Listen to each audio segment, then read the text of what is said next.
Everybody to another one of our Zoom conversations. For those of you who haven't yet joined these events, my name's Cam Brewer. I'm running to be leader of the BC Greens. And although this is a virtual event, I'll just acknowledge that I'm joining you from my home in East Vancouver, which is on the unceded traditional territory of the Squamish, Musqueam, and Tsleil-Waututh nations. Now, the series of Zoom events that we've had so far, we started with Herb Hammond talking about forestry and ecoforestry and the future of forests in the province. Stephen Price and I had a conversation about education, front of people's minds, schools back in a couple weeks, as we all know. David Boyd and I talked about the right to a healthy environment, which is part of what we want to put forward in this campaign, something that most countries in the world have, but we don't have here in BC. Last Saturday, Val Napoleon, an Indigenous scholar, Indigenous person at the University of Victoria, and I talked about Indigenous law and what that means. And again, a really important part of the future of British Columbia is with that. And today we have a stellar panel of people joining. So it's not just me and one person. We got a whole crew with me tonight, which is fantastic, discussing our future, but from the perspective of the people who will be most affected by it. That is the young people, our leaders for tomorrow, the way that we're going to move forward together. And before we get to that, I'm just going to quickly introduce Anna, who you've seen before, also a young person, a climate reality leader, our communications director in the campaign, and Anna will be answering or facilitating the questions at the later part of the show. So welcome again, Anna. Great to be here. Looking forward. So to kick things off, I'm going to turn things over to Tawahum and Emily to introduce themselves and then to start tonight with some poetry. So take it away.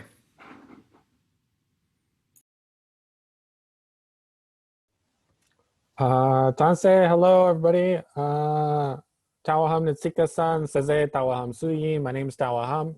I'm from Lutso Kedene and I'm Plains Cree on my mom's side. Setsi John Thomas, E. Isidore Thomas, Setsune, Mary Crooked Hands, Ekwa Nukum, Teresa Dume. And then on my dad's side, I'm Hungarian, British, and a little bit of that, Heinz 57. And what you call it? I've got a couple poems for y'all. Stoked to be here. I figure this is probably the right place for me to be sharing these kinds of poems. The thing that's most important to me is whose land this is. And it's it's all the different nations who live in what is colonially known as British Columbia. And when we talk about supporting Indigenous sovereignty, that means legitimately supporting like Indigenous right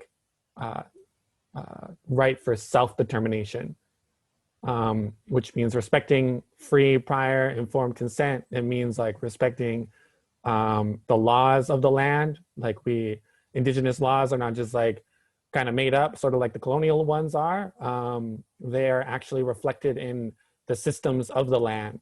You can't talk about forestry, you can't talk about environmentalism, you can't talk about conserving anything without first talking about whose land this is. And so to kick that off, I want to start with Ancient New Paradigm. It goes like this.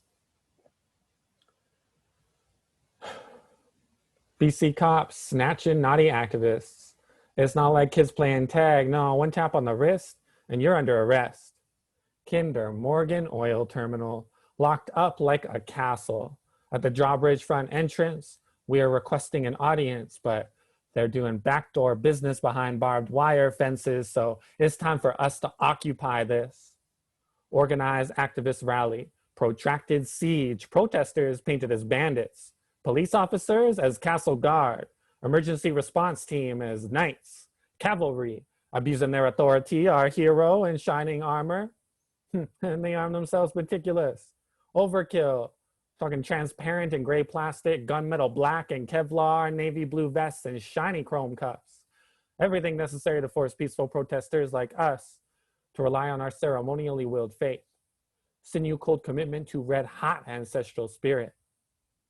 I propose prayer for Creator, for an ancient new paradigm, with our medicine men as conduits, our drummers as timekeepers, our dancers as summoners, alongside our elders as strategists, with us, stewards, protectors, Firekeepers and time travelers, what they would call just an angry mob in forest camo, we are armed with drum, feather, and prayer in hand.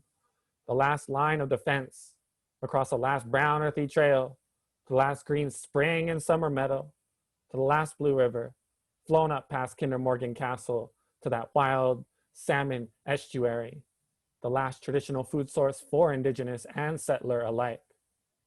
And so we must ground ourselves, shift tectonics into earthquake, stoke tsunami tidal waves out of sacred waters, and then stoke that sacred fire into an inferno. Do you smell that? It's sage, sweetgrass, and tobacco. Do you smell that? It's the storm unseen. And do you smell that? It's us, firekeepers and time travelers, here to call lightning down from a clear blue sky. Yeah, and that's my first poem for y'all. And I've been embroiled with the BC court system because I decided to sit on a chair in a crosswalk in ceremony in front of the Kinder Morgan tank farm. And it's kind of ridiculous, but to get survive me through the court system, because I don't believe I can be criminally contemptuous of a court whose jurisdiction doesn't exist here. I've been dealing with the court system. I've been writing poetry literally while I'm in court to survive. I keep thinking I'm going to take notes whenever I'm in there, but it just turns into a poem. No, I know it now. Like when I go in, I'm like, oh, I'm going to write some poetry while I deal with this judge being colonial and annoying. So yeah, that's this next piece. Oh yeah, and I'll be disappearing right after my next piece. So if you want to follow me on Instagram, it's as simple as my screen name here, Tawahum, and you'll find me. And I love to connect with folks, especially other land protectors and youth and folks who are doing the important work on the land. And I'll end off with this fairly short piece called Mr. Beck's New Evidence. And it's nah, never mind. Call it the ex-cop diaries of the traveling hierarchies. Needle nose executive suite. It's conjecture, my lord, but I believe he does cocaine. This man put men in cuffs for 36 years before becoming security manager for Trans Mountain. He dons a Harper haircut and stands with entitlement abreast of red-coated, fur-traded, gold-mined, court-ordered, fort-bordered, drawn, quartered, pox-spreaded, deregulated, wealth-hoarded, mass sacred, live, backward, booze, smuggled, gun, holstered, blade, scabbard, treaty, broker, baby, boomer, divide, conquered, townhouse, gated, clan, faded, children taken, bloodbath, weighted, correctly stated, minds erased and Canadian valued, settler, soldier.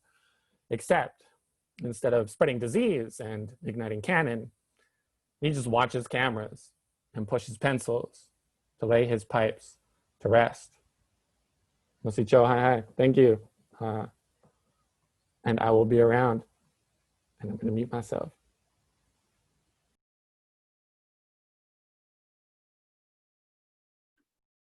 Okay, that was amazing. Let's give another virtual handshake for Tawahum. Thank you so much. I know Tawahum a little bit from the slam poetry community. I'm so grateful to know you. So thank you for keep doing your work. I look forward to one day sitting on a chair with you in the middle of a crosswalk, because that sounds just about the right thing to do right about now. Okay, so I have two poems as well. I was going to do one called Climate Change, but I was really inspired by Tawahum, so I reverted back to a previous poem, which I had originally chosen to do, called A Storm. And I wrote it when I was on Vargas Island, doing sort of like a youth retreat at the Cedar Coast Lodge. So this was when there was this huge rainstorm, and I just got out my headlamp and started writing this. The worm it purrs, rain falls like all the tears ever cried, minimized, then pushed through pinhole pox beneath the sky. The sea retreats as if it's afraid, and that it's glad to be so. It wants to be close to the deepest part of itself, its mother. And all the wolves and their French counterparts, les loups, Prounce round nestled ferns, rejoicing unapologetically. Aha, they cry, in chaos liberation comes. The pups peek out of the den, and they too begin to dance. As wind whips round their faces and paws flirt with the muddy earth, they are undone. The earth parties some more. A crab files for divorce and then realizes institutions are meaningless pieces of paper. A tree breaks, and it's glad to do so. It wants to let something else grow. A crow dies, and it's glad to do so. It's ready for another view. The storm screams hysterically, breaking free from the restless stillness of calm conditions, thrusting its bosom front and center. Let it go! It cries, unironically, mocking all the 7-year-old girls and attendant stepdads currently watching Frozen sing-alongs on YouTube. The wind was always free, and the mountain screams, then sings, then sighs, and the beachcombers comb over closed beach eyes. And everything sleeps so peacefully. We all sleep better after dancing. That's poem number 1. Hello. Poem number 2 is called Teenagers. It's a group favorite. Okay. And I think it's relevant for obvious reasons in this youth chat. Teenagers were a fistful of mismatched pebbles, a cause without rebels, a third-class ticket on a cargo ship to outer space. Racy! I'm a fistful of dynamite strapped onto a prophecy of something great, and it's locked on tight, ticking. You, a bag full of talents thrown together last minute at the dollar store of Genome, 30% off. Yet we come together, rise together, something beautiful, born whatever, birds of a feather, they flock together. You are something utterly unique, amazing, special, teenager. TV portrays us as a potato on a couch, lounging around, shopping at the mall. We've heard that story and it's getting boring, annoying. Haven't you ever thought of us as something greater? Each one of us is a piano key, vibrating on our own frequency. How dare you assume we're one and the same? How dare I assume my peers are the ones to blame when I call my generation lazy? Doomed to a future where the seasons are too hot and thoughts of each other are cold, where going a day without your phone seems bold. I don't know you. We see each other as nerds, preps, jocks, and rejects, the party types, the stay-at-home bunch, and those who couldn't care either way. The idiots, the know-it-alls, the popular types who make it cool to wear overalls, those that don't talk want to be cool. What did he do to his hair? Man, I hate that dude. Crude, fat, skinny, lippy, super hot, those get parties, parents, rich, drives a Ferrari, cool, sweet, all right, I guess, cocky, rude, a total mess. I don't know you. I think I do, but I don't. My peers are mirrors, and hey, I think I'm pretty special. Did it ever occur to you how many hidden talents we possess, enough to make God's talent scout drop down to the ground, shout blessed, yes, we found them now, hallelujah. How many memories still shake our brain, make us laugh, feel pain, messed up and mismatched, make us cringe as we say, I can't believe I said that. We're all fish. And we're living in a school, we pass by each other once, but we don't think twice about what the other kid's going through. Can we afford to? Yes, because this may be a private school, but empathy for one another runs dirt cheap. We're anxious, depressed, feel weights on our back like the pressure of bowling balls, move masses as we raise our mast and blast past AP Physics pass, barely enough to get by. We're gay, and it terrifies us, so we hide it. Anorexic, bulimic, yes, the pretty ones too, you'd see them, but you can't see it. We hurt in so many ways, you think there's no surface unconquered on our voodoo dolls. We put on our masks, and it's a good facade, a cheery mask for the mass parade, but we're certainly not normal. And some of us aren't fine. We're all on the outside looking in at what really amounts to dust, ghosts going around day to day being normal. We're all alone together, so let's stand with each other. We're adolescent siblings, angst a common mother. We can't carry each other's problems because, man, that stuff is heavy, but at least we can acknowledge that they exist, that we are all anxious, messed up individuals with stories to tell. For each person is a chalice, and within them lies a concoction of wonders whose value cannot be quantified by any numbers. How many flavors have tantalized your tongue today? I know of you, but I don't know you. I wish I did. The end. Thank you, guys. Thank you. Thank you, Emily. Thank you, Tawahum. That was a fantastic beginning to tonight. I applaud and admire your passion, your honesty, and your talent. So thank you for kicking things off on such a fantastic note. But that's not all. We have more with us tonight. It's not just two. We have three others. So I'm going to actually ask Chidi and Kate and Shanti if you can introduce yourselves in that order, and then we'll launch into the conversation. Okay, hi everyone. My name is Chidi Okara. I am one of the environmental coordinators on the BC Youth Council for the environmental campaign. And so we work a lot with youth, and we work to increase youth engagement about these environmental issues because they're really important to youth. And it's all about a world that affects us because we are the future. So yeah.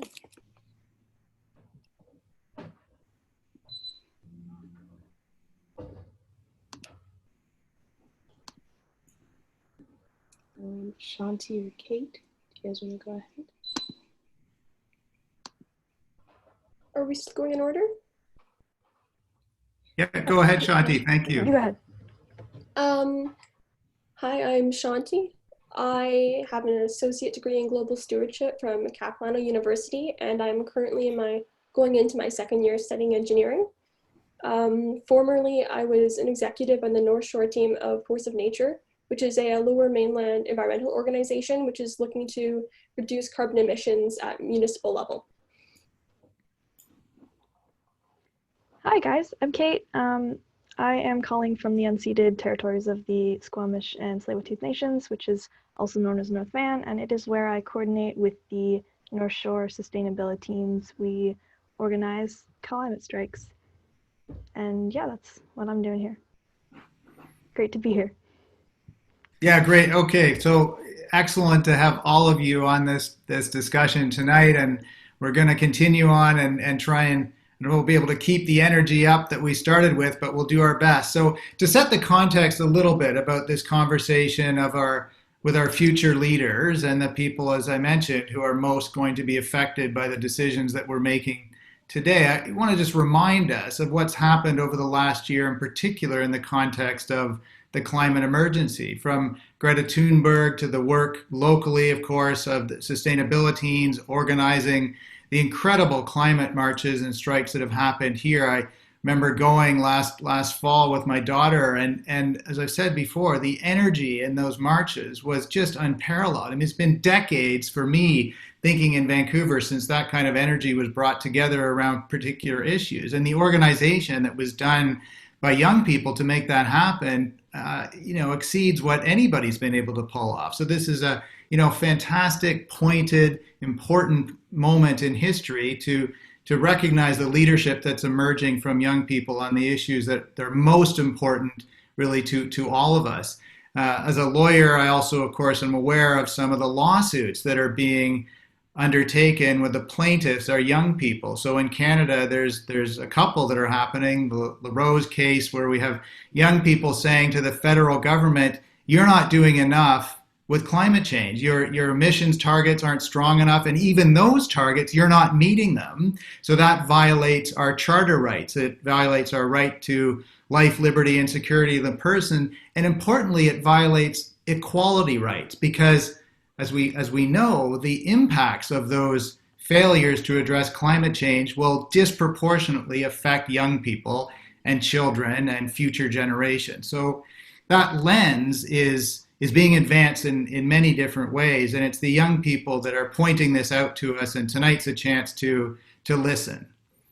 For us to recognize the leadership that's coming forward. The BC Greens have a history of involving young people, of course. In this leadership campaign, there's an opportunity for people aged 16 and up to participate without joining the party and to have a say without paying any money to vote for the next leader. People who are 14 and 15 can join the party for free. So there's an attempt there, which I admire, to include young people in these important choices. Andrew Weaver had, when he became leader, started the BC Green Party's Leadership Youth Advisory Council that he met with regularly at all of their meetings. And I think that's an incredibly important tradition to keep going, and would certainly make myself available in whatever way that group wants to have me available. But the point is to listen to and empower and allow young people to lead. So we've got Six really strong and amazing people here tonight. And so let's kick off the conversation. And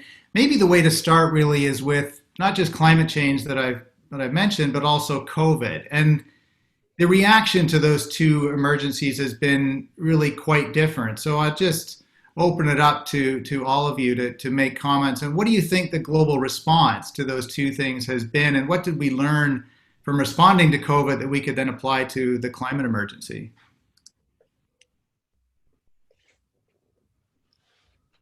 May I chime in?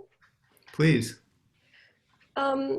It's been quite interesting how for the climate issues, we've been saying we need to take massive action, being told it's not possible, and seeing with COVID that it is possible. And it's also possible to prioritize certain things at certain times.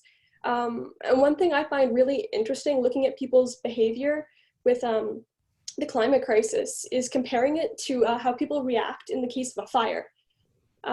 There was a really interesting experiment that was done where they had students taking a test, and in one case they had some smoke coming into the room to show that there could be a fire, though there was not a real fire, it was an experiment. And another case they had the smoke and an alarm. And in the case with just the smoke, the students didn't react and leave the building, but with the alarm they did. And the findings of that experiment was that people need almost permission to react. The alarm's function wasn't just to tell them that there was a fire, but that it was okay to evacuate and that they should. People are looking for other people's responses and don't always know what to do. There's a similar experiment where what they did is they had just an alarm or just an alarm and a fire marshal. Again, better response time when they had the fire marshal because people need permission and they need leadership. So applying that then to the climate emergency with the climate strike and so on, the leadership and the permission, do you think maybe was there being given by young people? I mean, what happened there? I would definitely say so.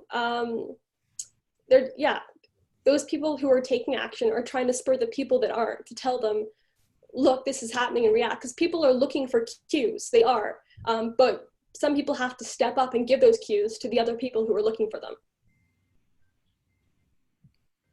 Kate, is that a sense that you got as you were organizing Sustainability Teens? Yeah, absolutely. Climate activists really just want governments to take action. Like, we don't want to be told that we're so inspiring or like, we love what you're doing. Like, we just want governments to actually step up and pass motions that will ensure use of renewables. And it's really that simple. So yeah, absolutely. Like, people just need this permission. I can completely agree with that sentiment. And I also am just noticing this comment in the chat from Bill from Coquitlam saying that someone said today that regarding COVID, Canadians came together over it, where the US split, and then connecting that into climate. And I would love to touch on that just to say that right now in Canada, the reason why climate can be quite polarizing is that a lot of people who are more conservative and fiscally conservative see that we have to, sorry, there's a plane, make a choice between climate and the economy, and that the economy is what comes first. But I think like what Cam has really known from all of this like career experience that he's had is that the climate and the economy, like it's a benefit for both of them to favor both of them, and like we don't have to choose, you choose both. So I absolutely think that there is a great opportunity to bring Canada together over climate change. So then back to the alarm idea too. With COVID, we saw the alarm being sounded. Everyone got very worried immediately, and action happened quite quickly. Are you suggesting then with climate that the alarm needs to be sounded loudly by governments as well as by youth? Yeah, everyone. Because there was so much action that happened on COVID because the government said there was an emergency and the World Health Organization declared a pandemic. And so far, like, the only person that's really declared a climate emergency is Greta Thunberg and the youth activists. So for governments to properly take the step to say, like, this is an emergency, this is what we're going to do, this is what we're doing. I think if part of what we're talking about, the answer being is, we need governments to do something, then that suggests that we need more youth in governments. And there have been some examples of young people running, but I remember earlier in our conversations yesterday, we were talking about what are some of the reasons why maybe youth don't want to get into politics. And Emily I think you had some thoughts about that, especially based on sort of the project that you've been working on, if you want to share that with people too. Sure. So like what I was gonna say, just on that idea of like people need permission and we want, like what Kate was saying, like we need governments to act, is like my opinion with climate action is like unless we see it happening every day on the streets, like it's not happening fast enough. Like just like the rapid transition when it came to people like all of a sudden moving out of their dorms and wearing masks, and it was happening so quickly, it was a real shakeup. Like given the timeline we have, I think it needs to be like that level. Like, unless we see it with our eyes, it's not happening fast enough. But in terms of like, sort of what I noticed when it came to like why people were not getting involved, I think a lot of it has to do with the permission, and I think people to some degree will follow the leader, and so we like need leadership on like a political scale, so people that are just kind of going through life as per usual will see the transition, and then they can make that transition seamlessly without having to like take the burden of responsibility to themselves as an individual. What I did recently was I went out and I photographed over 350 people from the Lower Mainland region holding a sign that says, "I am a blank who cares about climate change." And what I was trying to do was like showcase the diversity in the climate movement. I think a lot of people, when they think climate change, they think like tree huggers and parachute pants and like sort of this sect of humanity that is trying to push forward the climate movement. And I wanted to demonstrate that everybody from like people in suits to women, girls going to prom, like a whole range of people you don't consider like environmentalists as like environmentalists. So I went out and pretty much everyone I talked to did say they cared about climate change. Like it was a thing. There's an undercurrent of dissatisfaction. I just think we need the incentive to act and the permission to act.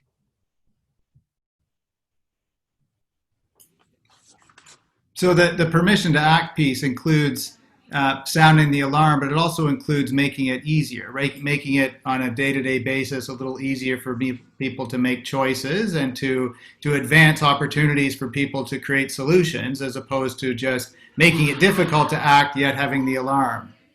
Yeah. Tawahum, did you? I definitely have thoughts on this, and especially like comparing it to COVID. Like I want to go a little bit deeper than that, because like pre-COVID, Canada already shut down. We talk about COVID as this thing that like, and it's almost like we all just collectively immediately forgot that Wet'suwet'en and that movement is what shut Canada down first this year. Like literally like a month before COVID hit. And people were like really angry about it and they didn't want it to happen. But as soon as COVID did hit, people were like, oh, I guess everything has to shut down now. So I just wanted to like link that there, that like, I honestly don't think that the solution is making things easier. I think it is making things harder. I think it like, the truth is so long as you put this choice into like a bajillion people's hands to make individually, they're just going to get manipulated by any media system that's going to trick them into thinking that they need to buy the thing that is like wrecking our planet. And that includes most of like the sustainable consumer options are usually not what, when I think of like what will change everything is literally like governments legislating what is allowed. Like fossil fuels being banned. Sounds drastic, sounds like it would cause a great deal of difficulty, also sounds like what might be needed. Well, that sort of action too, to completely ban what we shouldn't be doing, pushes innovation. It creates opportunities to do something else, right? So instead of, as you say, waiting for the consumer to make the right choice, and I spent, a lot of time working on markets for wood products and saying, well, here's an eco-certified product that comes from a forest that's still intact. The other ones are still around. It actually is a lot of work to get people to make those choices. It takes a long time. With the climate emergency, there isn't enough time. So by legislating is a way of perhaps sounding the alarm, of saying, look, this isn't okay anymore, but that pushes the options that are different, pushes, for example, electric options and so on. If we're talking about transportation, it pushes innovation to have energy from renewable sources, Kate, as you pointed out before. So there's this kind of conversation that happens between sounding the alarm and pushing an alternative that we need to do quicker. Is there just broadly then, on this theme of leadership, what would you say, based on your experiences, and I open up this question to all of you, I guess, what kind of leadership would you want to see in BC to enable and to provide space for youth to be leaders and to push us in the right direction?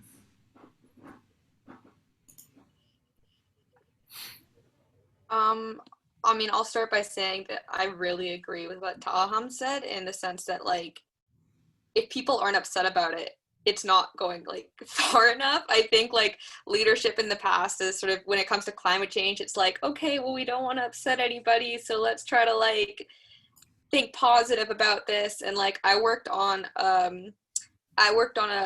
campaign for a while with like warning labels, trying to get warning labels on gas pumps to go on like gas pumps that warn like this product contributes to climate change, which is a huge disruptor because no one wants to see that while they're filling up. But I loved it because it was like super disruptive. So I went to North Vancouver and we got it passed by the council. But then what happened was I like walked away. I thought my job was done. But then fossil fuel execs and gas stations got involved, and they basically modified the sticker. So it went from like being like on the pump to like being this tiny thing that's like, make sure to get your tires checked for like better fuel efficiency. So totally subverting the message. So in terms of like what I need as a climate leader, or just as a leader, is someone who sticks to their guns and gets it done, no matter how unpopular it makes them. Because this isn't about being popular in the eyes of humanity today. It's about being popular in the eyes of like future generations.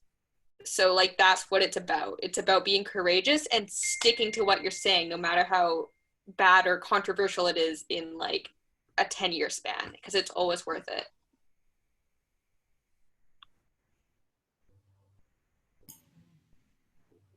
Anyone else want to jump on that? Chidi or Shanti? Yeah. Just to add to that, I really, really do agree with Emily. I think that, everyone wants to believe that they're always the person that'll do the right thing. But, we're humans at the end of the day. People are going to do whatever is most accessible to them. And so the leadership that I'd really want to see, like Emily said, is a leader that sticks to their guns, a leader that does what they say they're going to do. And I think that it connects to the problem that we're having with, youth not voting for politicians, because we have these big turnouts for climate strikes. But at the end of the day, we don't see enough youth representation in the votes. And so I think that there's just distrust between youth and politicians in them actually carrying out on their word and doing what they say they're going to do. So yeah, that's definitely we need strong leadership.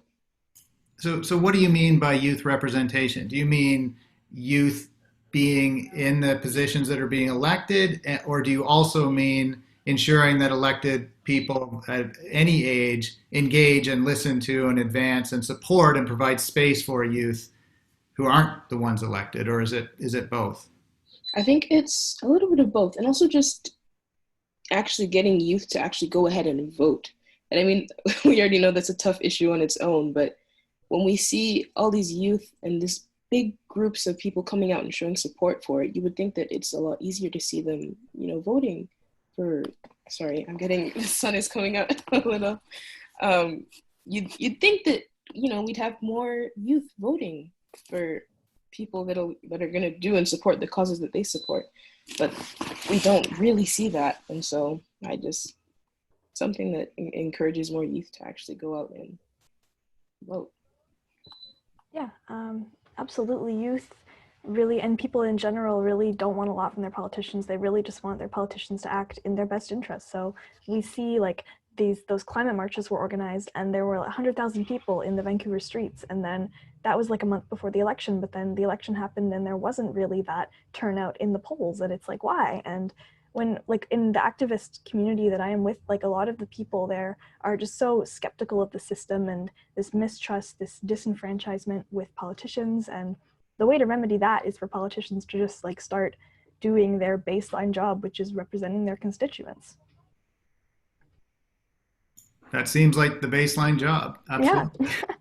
And And there's one more couple. I just want to respond to the things in the chat because like I want to answer what these people are saying. There's one about speakers have any thoughts on like just transitioning for workers, and that's absolutely something that everyone would be supporting is like a proper transition for workers. Lowering the voting age. People are afraid to split the vote. We need proportional representation. Absolutely. Yeah, all these things are wonderful things that would encourage youth. Lowering the voting age and the proportional representation piece is really something that I would love to see happen. and moving even beyond the electoral system itself. I mean, Chitty, maybe you can talk about your work with the BC Youth Council, and that so this is an organization that you're with that does work outside of the electoral system, outside of elected officials, but actually contributes directly in the community. Can you maybe talk about that a bit? Absolutely. So as a whole, the BC Youth Council, we have quite a few campaigns. The environmental one is just one of them. We have one for student reps, which is about getting more student representation in the school setting. But it also ties back to environmentalism. But just in specific, what the environmental campaign does is we intercede more at a local level. And so we've recognized that there's a disconnect between, as we stated earlier on in the call, people seeing that there's a problem, but actually going ahead and doing something about it. And so what we do is we organize monthly cleanups. And so in doing that, we just get more youth out and interacting with their communities. And so when they're out picking up all that trash, it can actually sink in and be like, oh, wow, this is it, this is a big problem. And so when you force youth to do it like that, then we can get them to participate in more of the legislative stuff. And so we're also working on, while we have the community cleanups, we simultaneously are working on a letter to take to local businesses and restaurants, which is advocating for the reduction of single-use plastics. And so I think it intersects wonderfully because when we get youth out there that are seeing the effects of plastics in their community, it makes them more passionate and more willing to be able to contribute to, the ways that we can get real change going. And so it's awesome. Well, that is awesome too. And by working with businesses and bringing forward pressure to get them to make changes, for example, in single-use plastic bags and other changes, then what that does is you build the constituency, from the youth to the businesses in cooperation and collaboration, then puts pressure on elected officials and then make legislation that changes. So there's that big conversation that happens. And young people have enormous power doing that by organizing and doing what you're already doing. So maybe I'll just ask one more question, and then Anna, you can jump in if there's questions from others. But I'm curious if, and this is to all of you, that if you were the leader of the province, if you became premier, what would your top priorities be? Sorry, is this a question for me? For all of you, yeah. Why don't you start, Chitty, and then everyone else. Shanti, you haven't said anything to ask you, but go ahead. Yeah, like you said, youth are really, we are so powerful. And if we really put our minds to it, we can achieve so much. And so something that I would focus on is really youth engagement and just getting across to more youth, interacting with more youth and getting them to, take action, go further than just showing up for climate strikes, but educate them and let them know that, hey, if you're passionate about this, if you want to make change, this is the way to do it. Because I think that, unless you're already one of those youth that is passionate about it, going out there and searching for how can I solve this problem, the information just isn't there. And so that's the thing I would focus on.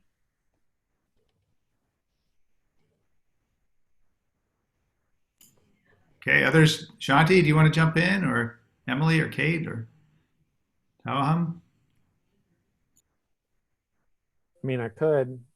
And this might sound hectic, but given that I don't really believe in the BC government, especially as like an Indigenous person, especially on this being unceded territory, if I somehow randomly ended up as the leader of the whole province with both of those in mind, there wouldn't be a province anymore because I'd dissolve it and I would return the land back to all the people it's been stolen from. And they would be the ones in charge of their own land. And likely, if you return things to the folks who were holding the land the whole time, they're probably going to do things that are in benefit for that land, for the longevity of that land.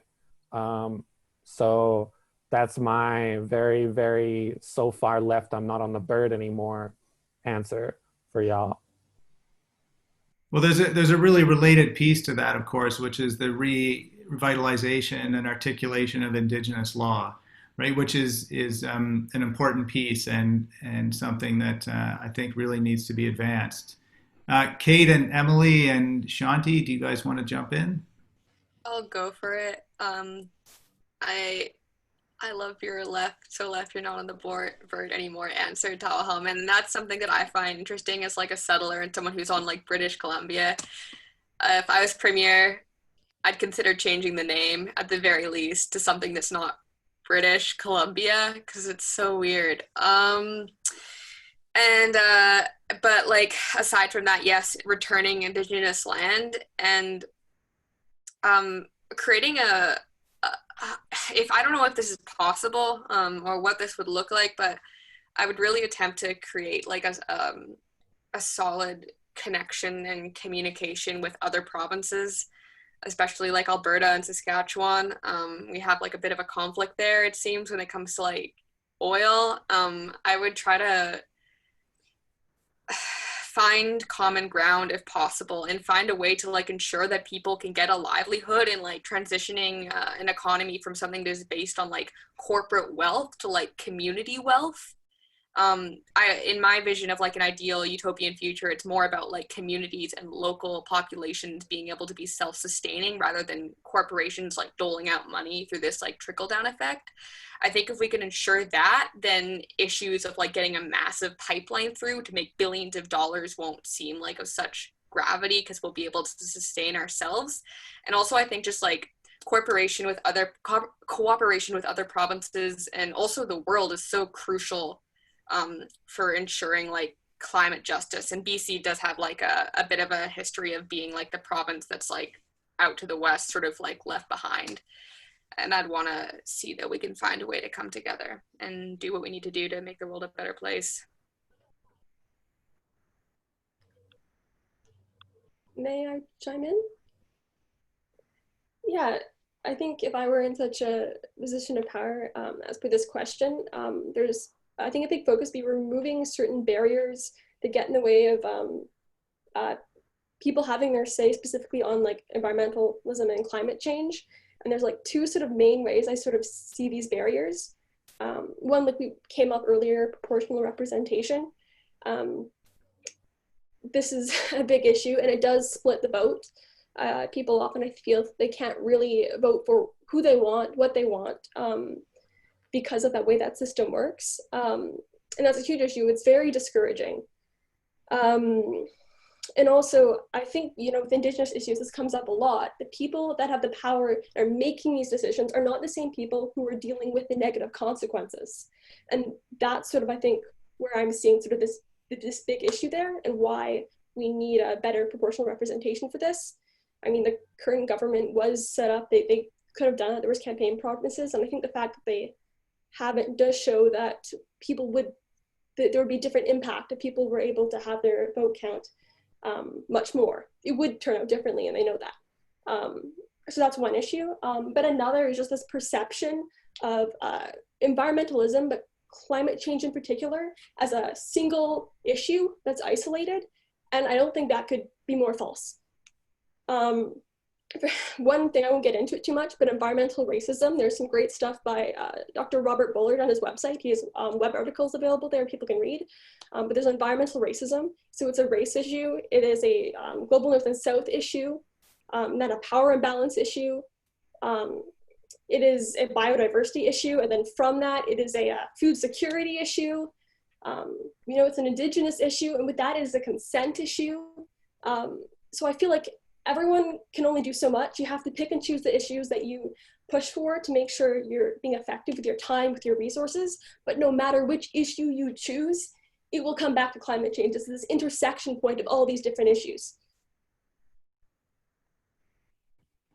Yeah, absolutely, absolutely. With the intersectionality, message, that is absolutely the tone that I would want to take if I were to enter politics, in terms of like the interconnectedness of everything. Like, that is why I'm ultimately with the Green Party, because this is the party that sees how connected everything is. Like, we're not the environmentalist party, we are the party of the planet, and that's people too, and that's the economy, and it's all these pieces that fit together that are like woven together. And so if I was in a position of leadership, it would be my priority to just like make it very clear that every piece fits together in all these ways that are very hard to see. And so, like, in terms of how that would influence my leadership, I would say that it would be just all the more incentive for me and MPs of, or MLAs of other parties too, to see that it's not just about partisan politics, it's about the best solutions for everyone. Yes, well, thank you all for those reminders about the intersectionality, which I think is critical, and it's the one thing the Green Party has been more clear on than others, about the fact that, you know, we're not separate from nature, we're part of nature. That climate emergency has all these intersections, Shanti, as you made very clear, and it really affects different people differently. It exacerbates the imbalances and the inequalities that are already there. And so we need to completely understand it through that lens. Anna, do you want to? Are there questions from the audience or on chat that we should turn to? Yeah, so we did have one come in, which maybe kind of, I think, is a good segue from what you were just talking about. So, you know, some of the things that we've just said are that, you know, the Green Party, the BC Greens, you know, they're a party that has for a long time, you know, recognized this. The idea that the BC Greens are a one-issue party, I mean, I don't think very many people have actually read the Green Party platform, but if they did that, they'd realize that that's, you know, it's clearly not the case. And yet it's a perception that the Green Party has had difficulty shaking off. So as a segue sort of with that, somebody asked, you know, what are some of the barriers for people who might otherwise be interested in the BC Greens to get them engaged? And they said that, you know, in the last 3 elections, even if we do think that the Green Party was a one-issue party, in the last 3 elections, British Columbians have overwhelmingly said that the environment is their priority. So, you know, what's holding us back? Cam, if you want to maybe comment, and then if other people want to chime in. It was directed at you, but. Oh, sure. So yeah, so I'll definitely comment on that, and then others can add to this. So what's holding people back, I think, is there, and it's been for a long time, that Canadians have pulled, not just in British Columbia, but across the country, a very strong belief that the environment is important. It's kind of in our blood as Canadians, the idea of wilderness and the importance of taking care of nature and so on. But there's been a fear that somehow we can't take care of the environment because it means sacrificing in some way. That if we take care of nature, if we prioritize environmental protection, then somehow we're going to lose out in some other way. But that's a myth that's been fed to us, and we can see the results of believing that. The results of believing that include the climate emergency that we're talking about. It includes the boom and bust economies in timber communities and other resource extraction communities where there's a dependence on taking nature, turning it into a commodity of very low value, and exporting it or using it in such a way that our economy depends on making nature into really what it isn't. So the answer is to reject that and believe that by protecting nature, in fact, it opens up all these opportunities. It opens opportunities in innovation, for stability in communities, for the green technology and the solutions that we can then provide not only to ourselves, but to the rest of the world. And I'd add to that as well, of course, the point that's been front and center tonight about Indigenous people, that by recognizing Indigenous justice and advancing really meaningful reconciliation, that creates more opportunities. That creates the stability, the partnerships, the opportunity to move beyond conflict and in towards solution. So I think Canadians and people in British Columbia certainly hold those values very dear, but it's been fear and it's been a mistake that understand this false idea that by protecting the environment it's going to cost us something, where in fact it creates all kinds of opportunities. And not just now, but importantly in the context of tonight, for future generations, for children, for our young people. So I'll let others jump in on that too. I I think it probably connects really well to a point that Emily, you were mentioning in the chat, I think in response to Lydia in Victoria, if you want to expand on it a little bit.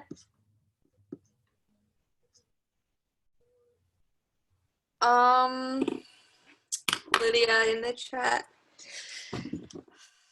Sorry, so my brain's all over the place all of That's a sudden. okay. You said, to Lydia, I think climate policy isn't complete unless it accounts for people who are affected and ultimately so that it benefits them. I think it has to do with the restructuring of the economy from corporate-based to community-based.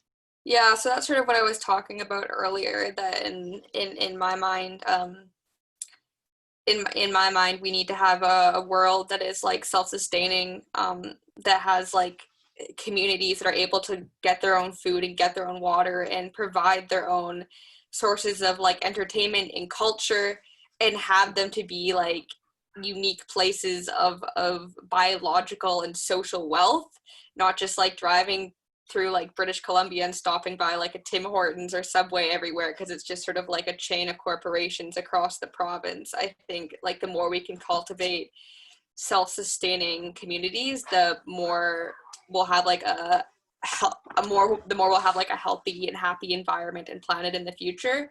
But like in terms of like getting people out to vote and like the growth of the Green Party, I think pro-rep is key, because people are afraid to vote for a party that they see as like too small to make like an impact. Like, why am I going to split my vote if I could vote for like NDP or Liberal, if they're going to have a better chance of like not having a conservative policy? So pro-rep is key. And then also I just think the Green Party needs to keep speaking the truth that they're speaking. And like eventually as climate change progresses, and people will turn and see the Green Party for what they are, which is just the party that is sticking to their guns and speaking the truth. And I can't wait to see them in power one day, because I think it's going to be interesting to see the developments. Yeah, absolutely. Jane from Victoria says the Greens need stellar candidates, and obviously all of us could not agree more. The Greens need someone like Cam who can attract these stellar candidates. And I say this because he is really someone who, like, this is coming out of my mouth, this is not Cam's words, is someone who can wear many hats and has many lenses and can really meet people where they're at in terms of like bridging divides. And you've probably, maybe not, heard the story about the, maybe Cam should tell a story, about the like logger and the person from Greenpeace in the woods agreeing on what should happen in the woods. And that's really what we need to happen in all scenarios. And like, that's why I'm supporting Cam's, because he's really someone who can connect with a wide variety of people. And that's what we need for candidates, because we need them to look like BC and represent BC. Well, thank you, Kate, for saying that. And it's not just my story. I see that Tamara Stark is in the group tonight, and she can attest to that story because she was there with me. She was the Greenpeace person I was standing in the forest with the loggers. So anyway, it's not just my story.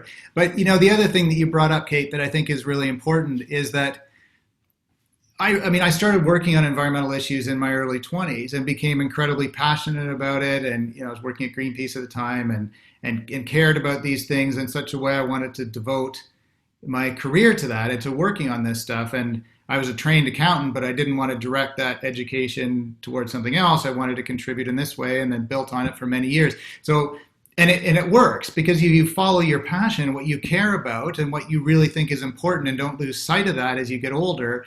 You just gain tools that help make you more effective doing this stuff instead of changing the views that brought you along to begin with. And so, you know, I think that's really important. And then reconnecting now with young people reminds everyone as they get older of those views, that you don't shed those as you get older. You don't suddenly become like realistic and practical and put all your values aside. You take the experiences that you gain as you go through life and use those as tools to advance the same values and the important things that you're passionate about at a younger time. But engaging youth early on and sort of accelerating that process and allowing people when they're younger to contribute more helps everybody, and helps, I think, allow young people to continue to focus and maintain those passions as they gain experiences.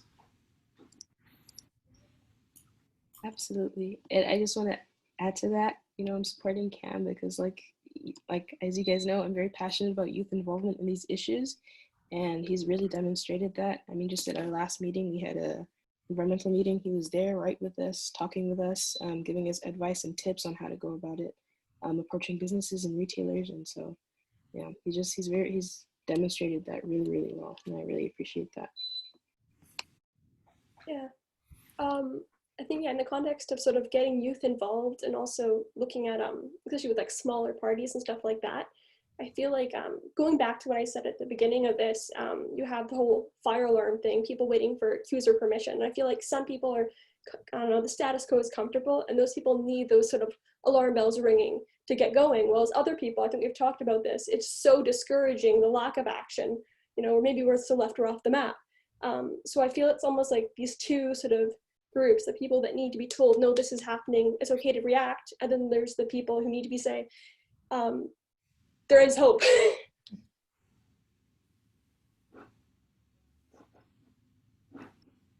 Well, that's great. Maybe one last question to end us off, and that's a question about diversity. It's been said that even though you know, the Green Party is a party that has stood for the value of diversity for a long time, if we actually look at the, you know, the membership of the Green Party, that's not reflected there. So what kind of work does the Green Party need to do to lower the barriers for people when it comes to running, but also making sure that we're getting, you know, strong and diverse candidates from across the country that, you know, or across the province that don't look the way that the Green Party looks now? Can I speak to this? Because the way I see it, the reason that the Green Party isn't very diverse is because environmentalism is something that you only care about if you have the privilege of being able to care about it. Because if you are in a lower income situation, then you are caring about those issues like food on your plate and transit and work and that sort of thing, and you don't have the privilege to be able to care about the environment. So the fact is, the Green Party, like, obviously everyone should care about the environment, of course, but the Green Party needs to address these issues of, how do I articulate this? That, like, the intersectionality of it, I think, is what it comes down to, of helping the environment will help all of these issues too, but we need to at the same time be implementing policies like more transit and universal basic income and supporting small businesses and that type of thing, the whole toppling big corporations, all that, and just like stepping away from the like environmental lens and more towards the climate lens, I think. Just because, like, there's this whole culture of like shaming people. Like, the fact is that it costs more to be eco-friendly, and that is inherently pretty unethical. Great. Well, I'm going to just, I think we're at the top of the hour now. So I'll just add to what you said, Kate, and you're absolutely right. And everyone in the party has a responsibility to reach out to other communities that haven't really seen the Green Party as something they want to engage in and listen. You know, that's where it starts, right? And that's what we're doing tonight, is listening. And then from that listening comes building relationships and engaging, and then from that builds the opportunity to really collaborate and expand the party in a meaningful way. And I think that's absolutely critical. But, you know, you start by creating the space and understanding the issues where people are at that haven't seen the Green Party as an alternative before, and that strengthens everything. And then, of course, you get to the intersectionality that you've talked about. So I think we're now at the top of the hour, so I'm going to thank everybody, all of you, for joining tonight. Tawahum and Emily for the amazing start with the poetry to get things going, and Chidi and Kate and Shanti for your awesome contributions, and Anna for again moving us along and facilitating things tonight. And thank you for everyone else who's joined. This is another one of our Zoom conversations. They're all, as I said earlier, recorded on cambrewer.ca if you've missed some of the other ones. You know, and this campaign is really about the future, and that's why it's so important to have young people involved and to have tonight's conversation, because the decisions what we're making today, starting with this leadership race, then leading into the next election, choosing the direction of the party, have impacts that are more profoundly felt in every way by people who are young people today, by children, by future generations. And we have a responsibility to think about that and to make those decisions accordingly. So Please, if you like what you're hearing, go to cambrewer.ca and sign up to vote in this election. If you haven't, please tell 5 friends to do the same. We've only got until September 2nd next week to register to vote, and then the election starts from the 5th to the 13th, and we can build on all the ideas that we've been discussing tonight. So thank you, everybody, and have a great rest of your evening. Thank you. Thanks for coming, everyone.